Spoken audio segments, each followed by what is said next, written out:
share something personal, and I hope you learn from it.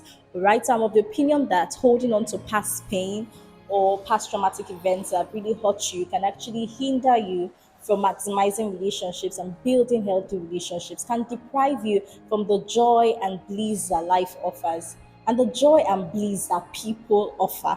So 2 days ago, I was coming back from work and I had two men greet me and they were like, "Hey, Nidu, how are you? How was work?" I was like, "Work was good, stressful though, but thank God, pulling through." And they're like, "Hey, good to see you." I walked past again and two men waved at me. I waved at them. I knew them, they were acquaintances. And walking past again, I saw a teenager, a man, a male gender. Yeah, and he greeted me. I know him, so I had a very big smile. I was like, "Hey, good to see you. How are you doing?" We had a brief chat, and I continued my journey home. So I didn't know that two men behind me were actually witnessing this greeting, chatter, and they're like, "Hey, do you actually popular in this estate?" I'm like, "Ah, Biko, calm down, popular." I'm just familiar with people, and I'm greeting them, exchanging pleasantries with them.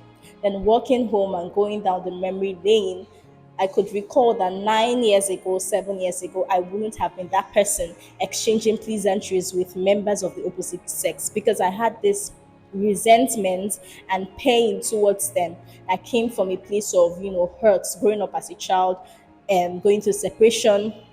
Just told myself that no, I'm not going to, mingle with boys, men, because they'll just break your heart, they'll just leave you, and not worthy of your love. I had unforgiveness and all, but God had to heal my heart.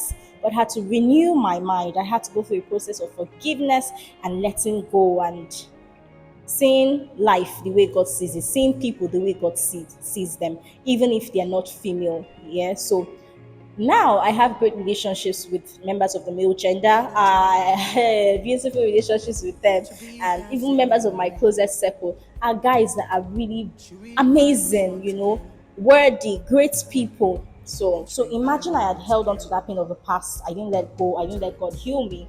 I would have not had this beautiful relationship I have with them. When walking past and they're waving at me, I have a good relationship with them, even acquaintances.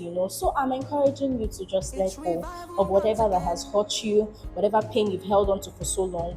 Let go of it and ask God to heal and mend your heart and fill you with love and compassion again for members of the opposite sex.